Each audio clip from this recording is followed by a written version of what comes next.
parti pour l'émission Les Échos Logiques, écho avec un H.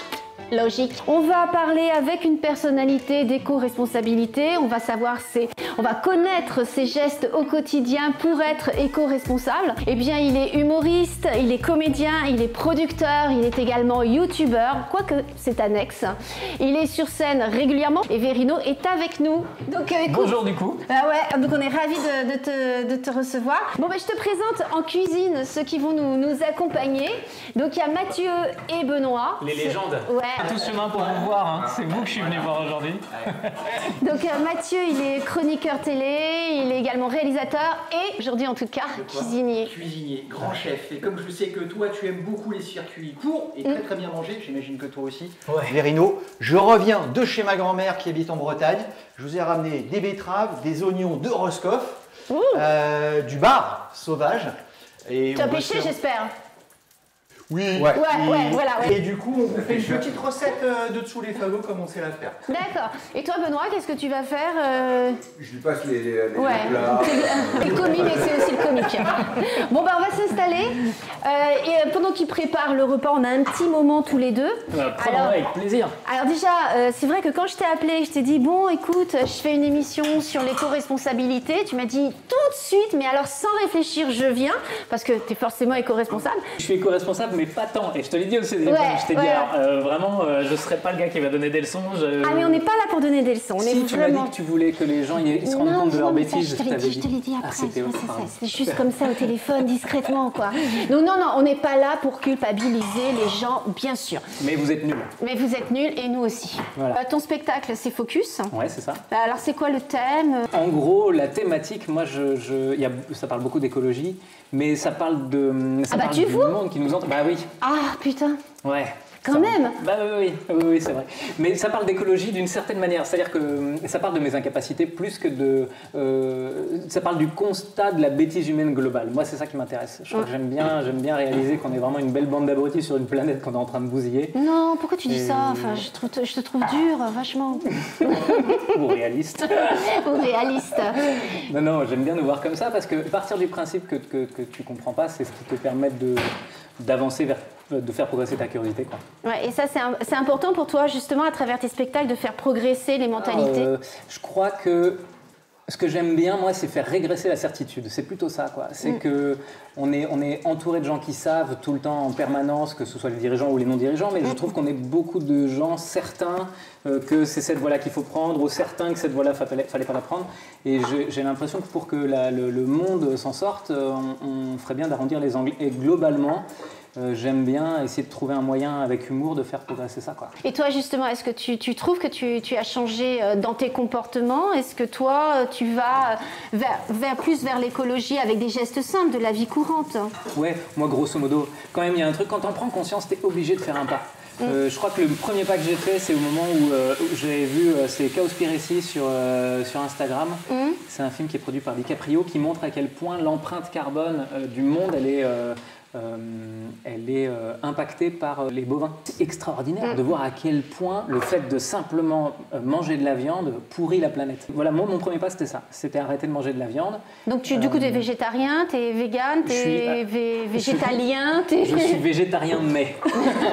C'est-à-dire qu'en vrai, globalement, je suis végétarien. Et puis parfois, je déteste être aussi le végétarien relou, celui au restaurant qui va machin. Donc, en fait, je m'adapte et je fais chaque chose en fonction de ce que je suis capable de faire. Tu me disais en début d'émission, je ne suis pas impliquée dans l'éco-responsabilité. Oui, mais parce qu'il y a forcément des éco-responsables devant leur écran qui font « Oh là là, c'est tout !» Non, mais attends, mais c'est énorme déjà. Je t'assure qu'il y a beaucoup de gens qui n'ont pas du tout cette démarche aujourd'hui et que la petite démarche que tu peux avoir toi, elle est importante dans notre société. Tu sais, c'est comme quand on avait 8 ans et qu'on se disait « Si tous les Français me donnent 1 euro… » Oui, exactement. Et je crois que c'est ça, si tous les Français mangent un steak de moins par an, c'est pas mal quand même. Quand tu fais tes courses, pareil, est-ce que tu changes ton mode de fonctionnement? Il faut faire attention aussi parce que souvent il y a des problèmes d'argent dans certains foyers. C'est difficile à gérer. Et c'est très difficile parce que c'est beaucoup plus cher le bio et ça on en a conscience.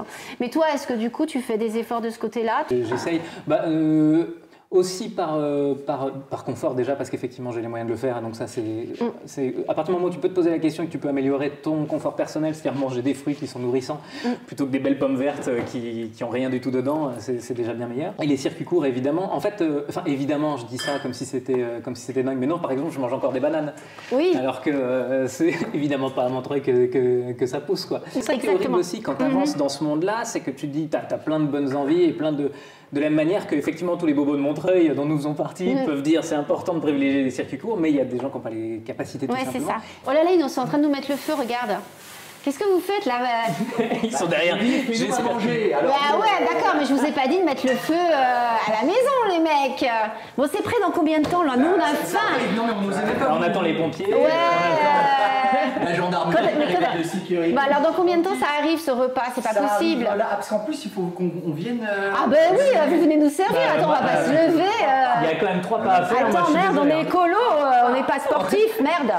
Peut-être qu'on peut boire déjà avant. Benoît, je vois que tu as une bouteille et c'est pas n'importe quelle bouteille. Alors attends. Alors ça, c'est un champagne. Tu vois, alors tu vois entre ça au champagne quand même, je trouve que c'est pas mal. C'est le domaine de Nuisement et pour le coup, c'est Séverine Thévenin qui s'occupe de ce domaine. Alors Nina, c'est du champagne? Raisonner, voilà. Exactement. Raisonner, ça veut dire que on va limiter justement les pesticides, tout ce qui est pour détruire les animaux, les maladies des vignes. Et donc, c'est un effort qui est fait avec ces vignerons. Donc là, voilà. Regarde la bouteille. Champagne, domaine de Nuisement. Benoît va ouvrir la bouteille. On a tous peur, hein. Il y a une tension. Et voilà, pour faire la toiture. Donc là, c'est ce qu'on appelle une explosion en bouche, hein, forcément. Je m'en vais, ils me font peur. C'est ça que tu voulais faire. Je t'avais dit de le viser. Il t'a loupé. Une balle dans la tête. Bah, je vais peut-être retirer le poison du coup du plat. Mathieu, explique-nous. Qu'est-ce que c'est? Ceviche de bar sauvage. Pourquoi c'est pas du poisson blanc? C'est pas du poisson blanc parce que j'ai préféré. Je crois que Verino préfère le bar. Non, je préfère vraiment le poisson blanc. Et donc, bah, moi j'ai juste envie de t'aider en fait. Et voilà. Ouais. J'aime le bar. Avec un. J'ai compris les bars, moi je croyais qu'on allait boire des coups. Non, c'est pas encore. C'est bientôt. Je croyais que c'était la réouverture des Ça, bars. c'est sa partie à lui, comme tu as vu. Il se débrouille très bien même. Avec des oignons nouveaux, des petits oignons nouveaux de Bretagne, des oignons roses de Roscoff. Les oignons ont été juste snackés, comme ça on garde un côté un peu caramélisé. C'est flambé au rhum, d'une bonne marque de rhum, effectivement, dont on a déjà parlé dans l'émission. Ouais. Et avec, parce que moi j'aime beaucoup la cuisine fusion asiatique et française, avec un peu de coriandre dessus. Magnifique. Écoute, ça nous donne envie. Bon, allez, à la tienne. À la tienne. À la reprise, à ton spectacle. Et puis à ce bar. À Focus. Hyper bon le champagne. J'avais de travers, donc on dirait vraiment. Le mec qui fait la plus mauvaise promo possible. Écoute, alors tu sais, il y a eu la cuisine pompette. Je ne sais pas si tu connaissais cette émission. Qui faisait ça. Ouais. Et bon, écoute, on va faire comme Monsieur Poulpe, on va faire l'écologie pompette. Non, arrête de leur dire ça parce qu'ils vont parler. Bon. C'est très bon, c'est très bon. Ceci dit, c'est très bon. Tu peux m'en faire un peu plus pour ce soir, hein. J'ai pas mangé. Je me mets ça dans un tube. Ouais. Non, pas en plastique. On est éco-responsable. Merde. Tu vois, en fait, on essaye de faire une émission sérieuse et le gars, il te sort un truc en plastique. Je sais pas d'où ça sort. C'est pas de chez moi, en tout cas. Non, c'est sûr. C'est sûr. Bon, j'ai un petit quiz. Ouais. Alors, Après à manger pendant, ça dérange pas? Non, vas-y, fais comme chez toi. Hein. Donc, voilà, tu me réponds. Si tu as des bonnes réponses... écoute, tant mieux pour toi. Si tu as des mauvaises réponses... C'est le concours le moins grave du monde. Ouais. Non, si, parce qu'après, tu as un gage et tu vas devoir jouer d'un instrument. Donc, tu as intérêt à bien répondre. Autant dire que je me suis arrangée pour que tu répondes mal. Voilà. Sinon, il n'y a pas de challenge à la fin, donc je suis emmerdée. Alors, première question. Selon toi, quel matériau est le plus long à se décomposer? Une perche de saut en hauteur, un rail de chemin de fer ou un sac plastique? Fibre de carbone pour la perche, c'est ça? J'ai pas précisé. Je sais pas. Non. Je pense que c'est ça. Moi, je pense que c'est le sac plastique. Ouais, bravo. C'est ça? Super, ouais, c'est le sac plastique. Un sac plastique, ça met près de 1000 ans à se décomposer. Une canette de bière, c'est 100 ans. Et un chewing-gum, 5 ans. Ah bah ça tombe bien, c'est le... Enfin, bah oui, c'est le chewing-gum que tu as collé. Voilà, ouais, voilà. Bah, il va mettre 5 ans à s'enlever, donc tu peux revenir dans 5 ans. En fait. Non, tu peux revenir dans 5 ans, il sera toujours là. Hein. C'est pas un Par problème. contre, ça classique, ça craint, il va falloir qu'on trouve 1000 une enzyme. 1000 ans. Ah ouais. Donc c'est quand même assez grave. Chaque année, la forêt tropicale se réduit. Petit A comme une peau de chagrin. Petit B comme la peau de la peau de chagrin. à sa plus simple expression. Ouais. Et au petit, donc j'ai fait AB, donc CC, 260 000 km². 160 000 km². Oui, je crois que j'ai rajouté un 0, c'est 16 000 km². Ouais, mais je pense. Oui, enfin de toute manière. C'est beaucoup quoi. Et surtout, beaucoup. c'est des chiffres, tout le monde fait waouh. Que tu dises, tu pourrais même dire 16 milliards de kilomètres carrés, on fait waouh. Bah ouais, la forêt tropicale se réduit, et notamment quand tu parlais tout à l'heure des gens qui mangent de la viande, ça fait partie des raisons de la réduction de toutes ces forêts, de tous ces lieux céréaliers. Et puis évidemment l'huile de palme et tout le bazar. Troisième question, qui a dit c'est une triste chose. Non, j'ai pas fini. C'est une triste chose de songer que la nature parle et que les gens ne l'écoutent pas. Alors, petit A, Kev Adams. Petit B, M. Pokora. Petit C, Victor Hugo. Ouais, c'est vrai que c'est chaud. Ouais, c'est pas évident. Mais c'est forcément un des 3 philosophes. Hein. Bah oui, oui. Okay. Ouais. Il y en a un qui a marqué l'histoire, mais on ne dira pas lequel. Bah les 3 alors. Bah ouais, allez, bon, c'est Victor Hugo. Des belles carrières. Hein. Mais comme quoi, tu vois, Victor Hugo parlait déjà de la nature. Ouais. Donc c'est important. Victor Hugo, quand tu vois le niveau du gars, qui déjà interpellait les gens, tu te dis que nous aujourd'hui, si on essaye d'interpeller les gens, on a déjà beaucoup de retard.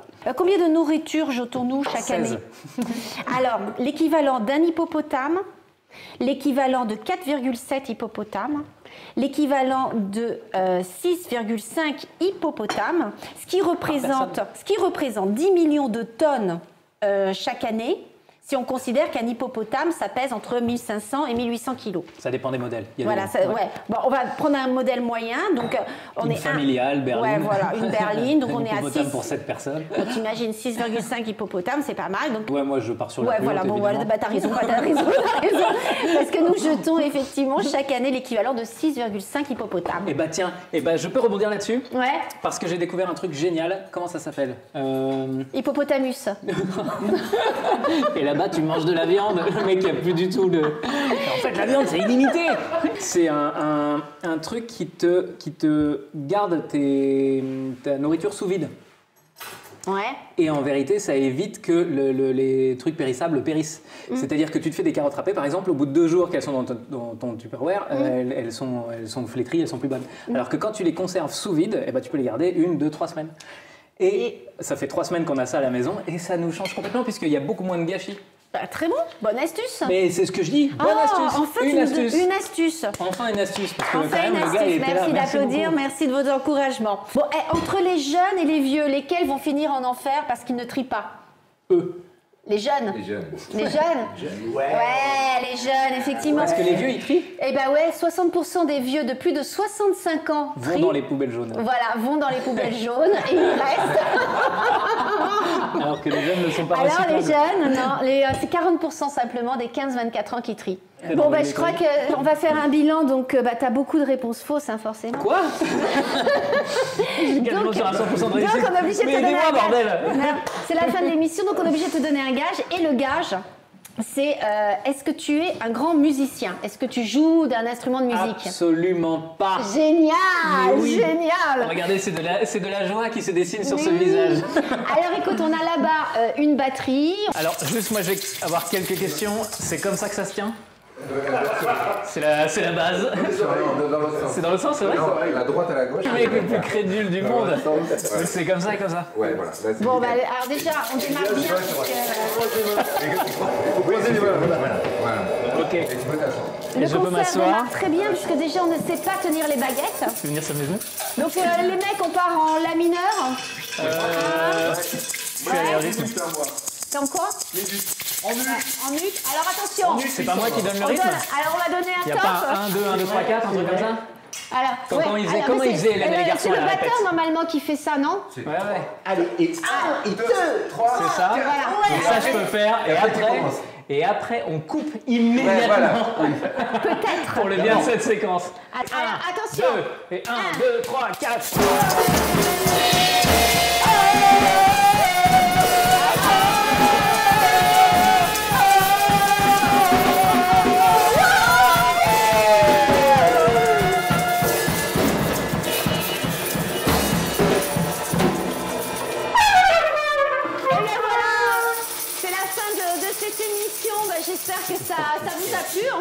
Évidemment que ça a plu à personne. Ah ouais, en fait, on arrête de jouer parce que je crois que c'est insupportable. Donc merci Verino. Écoute, avec grand plaisir, notre album sort le 18 juin. Ne l'oubliez pas. C'est un album qu'on a composé avec amour, avec beaucoup de bars. Excellent bar d'ailleurs. Énormément de sincérité. Énormément de sincérité, des paroles hyper poignantes à base de Poum Poum Tchak et Chiketoun. Et je crois globalement qu'on est tous fiers de cet album. Ouais, c'est notre un vrai univers. travail C'est collégial. vraiment, ça sera un collector. Merci à tous, merci au gros direct. Et puis on se retrouve très vite pour un prochain numéro des écologiques. Vous êtes prêts les mecs? Allez hop! Ouais.